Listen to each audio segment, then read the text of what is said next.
Good afternoon all of you. आज मैं आप लोगों को निबंध पढ़ाऊंगी।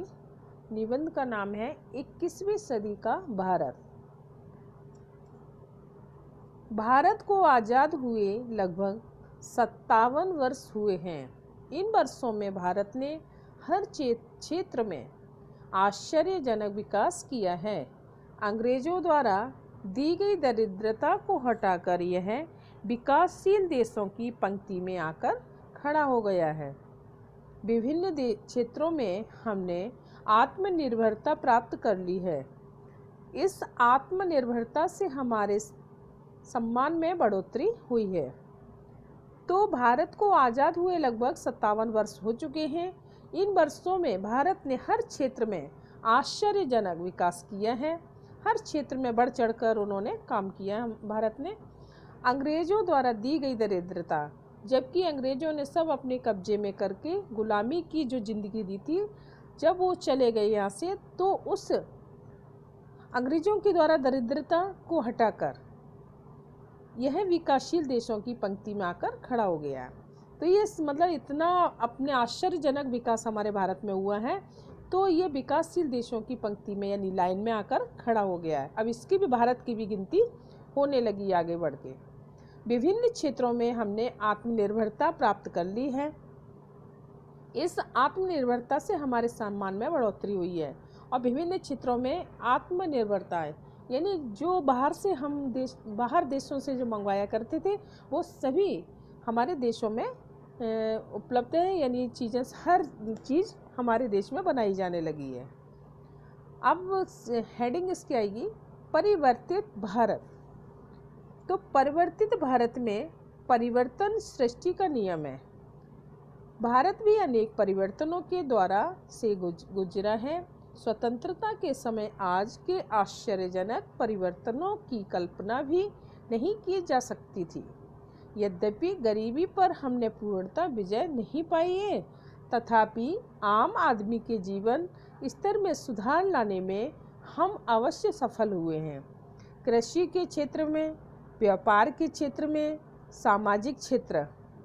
तो कहने का है परिवर्तित भारत हमारे जो देश में अंग्रेज़ों के जाने के बाद जो भारत में परिवर्तन आया है, तो परिवर्तन तो सृष्टि का नियम है। हर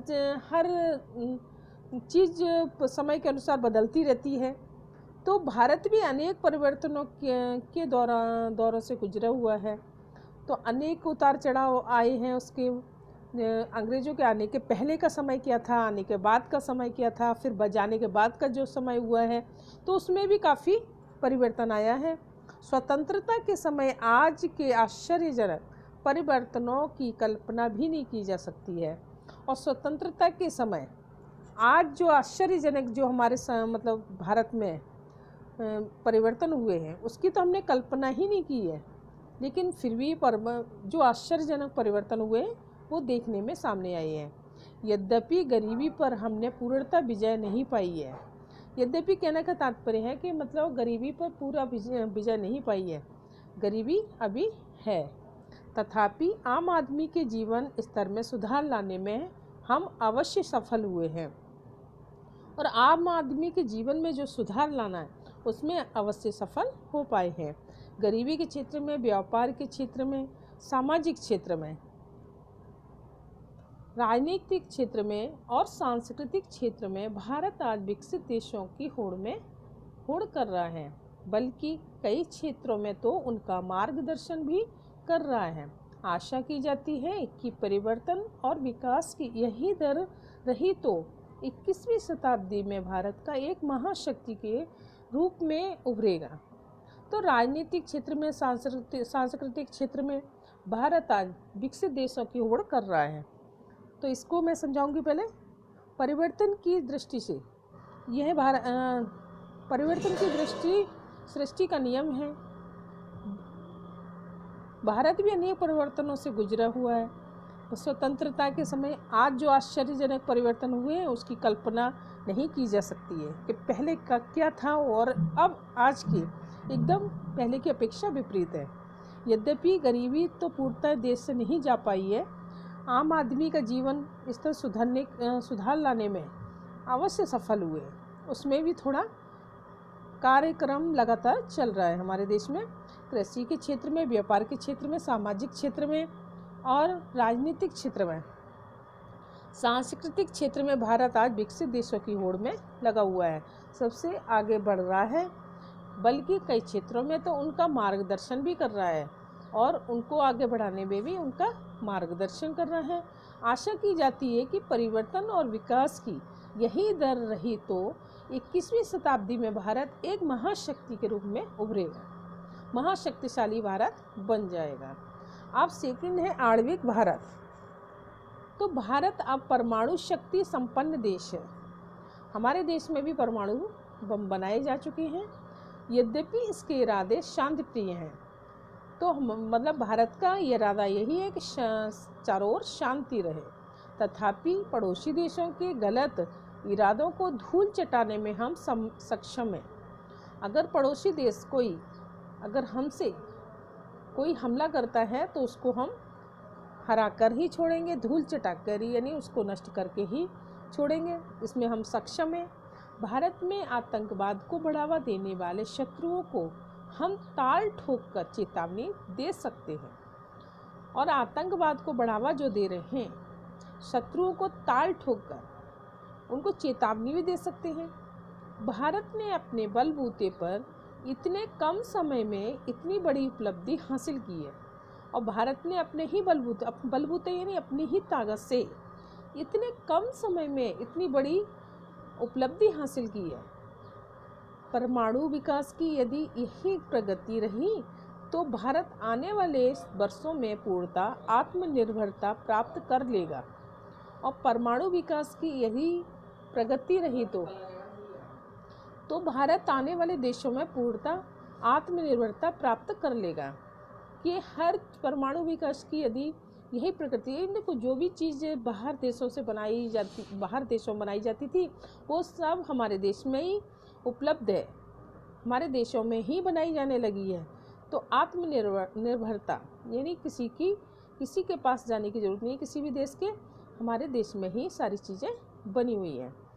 अब सेकंड अगली जो है हेडिंग, वैज्ञानिक सुविधाओं से युक्त भारत। आज का समय कंप्यूटर और रोबोट का समय है। भारत में भी इस तकनीक का उत्तरोत्तर विकास होता जा रहा है। कृषि क्षेत्र में जहां सबसे अधिक शारीरिक परिश्रम करना पड़ता था, अब यंत्रों ने स्थान ले लिया है। कृषि के लिए फसलों की नई नई किस्में तैयार की जा रही हैं। देश में हरित क्रांति की लहर छा गई है। देश में पोलियो मुक्त अभियान चलाया गया है। आशा की जाती है कि 21वीं शताब्दी पूर्णतः पोलियो मुक्त होगी, नागरिक स्वस्थ होंगे। तो वैज्ञानिक सुविधाएं से युक्त भारत। आज का समय जो है कंप्यूटर रोबोट का समय है। जो काम महीनों में, सालों में किए जाते थे कंप्यूटर के द्वारा, कुछ ही दिनों, कुछ ही घंटों, कुछ ही मिनटों में हो जाता है, और रोबोट के द्वारा भी कार्य बहुत सारा किया जाता है। भारत में भी इस तकनीक का उत्तरोत्तर विकास होता जा रहा है, और भारत में भी इस तकनीक का चारों तरफ से विकास होता जा रहा है। कृषि क्षेत्र में जहाँ सबसे अधिक शारीरिक परिश्रम करना पड़ता था, वहाँ अब जो मशीनीकरण हुआ है यंत्रों के द्वारा, मतलब खेतों की जुताई, बुवाई, कटाई, सारा काम मशीनीकरण हो गया है। कृषि के लिए फसलों की नई नई किस्में तैयार की जा रही हैं। तो कृषि के लिए भी फसलों की नई नई किस्में तैयार की जा रही हैं। देश में हरित क्रांति की लहर छा गई है। देश में पोलियो मुक्त अभियान चलाया जा रहा है, और पोलियो को मुक्त करने के लिए इसका भी प्रचार प्रसार बढ़ चढ़ कर चल रहा है। आशा की जाती है कि 21वीं शताब्दी पूर्णतः पोलियो मुक्त होगी, नागरिक भी स्वस्थ होंगे, और जो यहाँ के रहने वाले हैं सभी नागरिक स्वस्थ होंगे। अगले हेडिंग है अंधविश्वास विहीन भारत। 20वीं शताब्दी से 21वीं शताब्दी में जाने की सबसे महत्वपूर्ण उपलब्धि भारतीयों की अंधविश्वासों पर विजय होगी। भारतीयों पर अंधविश्वासी होने का ठप्पा सा लगा है, परंतु अत्याधुनिक वैज्ञानिक प्रयोगों ने, भौतिक सुख साधनों ने, आध्यात्मिक क्रांति ने अंधविश्वासी लोगों की संख्या में भारी कमी कर दी है।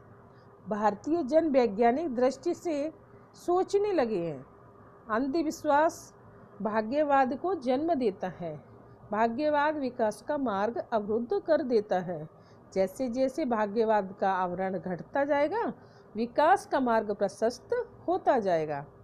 तो 20वीं शताब्दी से 21वीं शताब्दी में जाने की महत्वपूर्ण उपलब्धि भारतीयों के अंधविश्वासों पर विजय होगी। हमारे देश में क्या अंधविश्वास ज़्यादा था, झाड़ा फूकी, जादू टोने, पर्दा प्रथा, तो ये परंपरावादी, तो ये सारे जितने भी अंधविश्वास थे, तो ये सारे इस पर मतलब इससे हम मुक्त होते जा रहे हैं। अंधविश्वासों पर मुक्त होगी, भारतीयों पर अंधविश्वासी होने का ठप्पा सा लगा है। जबकि सभी मतलब ऐसे कहते हैं दूसरे देश कि भारत में अंधविश्वास मानते हैं, तो ये ठप्पा सा लग गया है। परंतु अत्याधुनिक वैज्ञानिकों को प्रयोगों ने, भौतिक सुख साधनों ने अत्यधिक क्रांति अंधविश्वासों की लोगों की संख्या कम कर दी है। जो ज़्यादा से ज़्यादा वैज्ञानिक प्रयोग हुए हैं, भौतिक सुख सुविधाएं जो हमारे देश में हैं हुई हैं, अत्यधिक क्रांति ने और प्रचार प्रसार ने अंधविश्वासी लोगों की संख्या में भारी कमी देखी गई है। अब तो बहुत कम रह गया है। भारतीय जन वैज्ञानिक दृष्टि से सोचने लगे हैं और भारतीय लोग हैं वो वैज्ञानिक दृष्टि से सोचने लगे हैं। अंधविश्वास भाग्यवाद को जन्म देता है। भाग्यवाद मतलब अंधविश्वास भाग्यवाद को जन्म देता है, तो इसको कह सकते हैं, कहते नहीं है, अगर हमारी किस्मत भाग्य में होगा तो ये चीज़ मिल जाएगी। कहावत है हमारे समाज में और लोगों में भी है, बहुत से घरों में भी कहते हैं लोग, आलस में पड़े रहते हैं कि हमारी किस्मत में होगा तो हमें मिल जाएगा, पैसा हो, खाना हो, रहना हो, जो भी हो। तो कहने का तात्पर्य है, तो अंधविश्वास भाग्यवाद को जन्म देता है। तो ये कोई ना अंधविश्वास यानी कर्म का क्षेत्र महान बताया गया है। यहाँ अंधविश्वास से कर्म का क्षेत्र यहाँ हट जाता है। तो भाग्यवाद विकास का मार्ग अवरुद्ध कर देता है। जो भाग्य तुम्हारा अच्छा होना चाहिए, उन्नति होना चाहिए, तो वो अवरुद्ध यानी रुक जाता है। जैसे जैसे भाग्यवाद का आवरण हटता जाएगा, विकास का मार्ग प्रशस्त होता जाएगा। तो जैसे जैसे आप भाग्यवाद का आवरण छट जाएगा, तो ये भाग्य के भरोसे रहना छोड़ देंगे, अर्थात कर्म की ओर प्रशस्त होंगे, यानी कर्मशील होंगे, तो विकास का मार्ग अपने आप निरंतर आगे आता जाएगा और सफलता हासिल होती जाएगी। अब अगली हेडिंग है वर्ग विहीन भारत। शिक्षा के क्षेत्र से, शिक्षा के प्रचार से लोगों के मन में अज्ञान समाप्त हो गया है। 21वीं शताब्दी का भारत वर्ग विहीन होगा। वहाँ ऊंच नीच का, जाति पाति का भेदभाव नहीं होगा। भारत में शोषित, दलित और वंचित को भी पूरे सम्मान से जीने का अवसर मिलेगा। मजदूर को उसका अधिकार हासिल होगा। देश में किसी को पाशवक जीवन जीने के लिए मजबूर नहीं किया जाएगा। यहाँ पर मतलब कितने वर्ग विहीन यानी जातिवाद का, तो यहाँ पर कोई ऊंच नीच का भेदभाव नहीं होगा। शिक्षा के प्रसार यानी ज़्यादा से ज़्यादा हमारे भारत की अब जनता शिक्षित है, तो शिक्षित होने के कारण मन में जो अज्ञानता था, जो अंधविश्वास था, वो अब समाप्त हो गया है। 21वीं शताब्दी का भारत वर्ग विहीन होगा, मतलब 21वीं शताब्दी में कोई जाति पाति भेदभाव नहीं होगा। वहाँ ऊंच नीचे जाति पाति का भेदभाव नहीं होगा। भारत में शोषित, दलित और वंचित को भी पूरे सम्मान से जीने का अवसर मिलेगा, यानी सभी जातियों का कोई भेदभाव नहीं होगा, सभी को समान सम्मान का अवसर मिलेगा। मजदूर को उसका अधिकार हासिल होगा, जो मजदूर वर्ग है उसके भी अधिकार उसको हासिल होंगे यानी मिलेंगे। देश में किसी को पाशविक यानी पशुओं की तरह व्यवहार किसी को जीने के लिए मजबूर नहीं किया जाएगा, पाशविक यानी पशुओं की तरह। अब अगली हेडिंग है कुछ शंकाएं। भारत अपने लक्ष्य पथ पर तेजी के साथ बढ़ रहा है, मतलब भारत को जिस लक्ष्य पर जाना है वो तेजी से बढ़ रहा है उन्नति के शिखर पर। यह विकसित देशों की सहन शक्ति से बाहर है। पड़ोसी देशों से भी भारत को लगातार खतरा रहा। विकसित देशों द्वारा भारत पर समय समय पर प्रतिबंध लगाए जाते रहे हैं।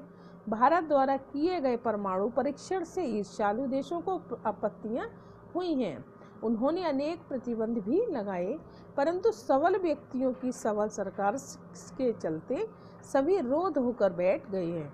भारतीय संस्कृति और सभ्यता का विश्व में दबदबा ही इतना है कि सभी इसका आदर करते हैं। फिर भी भारतीयों में इतनी सामर्थ्य है कि कोई भी विपत्ति आए वे उसका सीना तान कर सामना करने को तैयार हैं। तो ये कुछ शंकाएं भी हैं भारत में। भारत अपने लक्ष्यों पर तेजी से बढ़ रहा है जो उसे चाहिए। यह विकसित देशों की सहन शक्ति से भारत बाहर है। जो विकासशील देश हैं उनकी शक्ति से, सहन शक्ति से बाहर है। ये पड़ोसी देशों से भी भारत लगातार खतरा रहा है, और जो हमारे पड़ोसी भारत के देश रहे हैं वो उनसे भी लगातार उनको खतरा रहा है। विकसित देशों और भारत का समय समय पर प्रतिबंध लगाए जाते रहे हैं। विकसित देशों द्वारा भारत पर समय समय पर प्रतिबंध लगाए गए हैं, रुकावटें बीच में उन्होंने की हैं, अड़चनें डाली हैं। भारत द्वारा किए गए परमाणु परीक्षण से ईर्ष्यालु देशों को आपत्तियां हुई हैं, और भारत में जो परमाणु बम बने हैं उसका जो परीक्षण हुआ है, सफल परीक्षण हुआ है, उससे ईर्ष्यालु देशों को आपत्ति है। जो हमारे देश से ईर्ष्या करते हैं यानी शत्रुता का भाव रखते हैं, उनको आपत्तियां भी हुई हैं। उनको आपत्तियां नहीं यानी परेशानियां भी हुई हैं। उन्होंने अनेक प्रतिबंध भी लगाए। उन्होंने इसको रोकने के लिए अनेक प्रतिबंध यानी रुकावट भी की हैं, परंतु सबल व्यक्तियों की सबल सरकार के चलते सभी रोध होकर बैठ गए हैं। लेकिन ताकतवर व्यक्तियों के सामने जो मजबूत सरकार है उसके आगे रोध होकर यानी हार थक कर बैठ गए हैं। भारतीय संस्कृति और सभ्यता का विश्व में दबदबा ही इतना है, और भारतीय संस्कृति हमारी प्राचीन है, हमारी सभ्यता, हमारी संस्कृति ये सब प्राचीन है। विश्व में दबदबा ही इतना है कि सभी इसका आदर करते हैं। हमारे जितने भी विश्व हैं देश, सभी हमारी भारतीय संस्कृति का सम्मान करते हैं, आदर करते हैं। फिर भी भारतीयों में इतनी सामर्थ्य है कि कोई भी विपत्ति आए, यानी भारतीयों में इतनी सामर्थ्य है कि वो कोई भी परेशानी आए वे उसका सीना तान कर यानी डट कर उसका मुकाबला करने के लिए हमेशा तैयार है। तो ये आपका निबंध 21वीं सदी का भारत ये कंप्लीट हो गया है। आप लोग इसको लिखकर और याद कर लीजिएगा।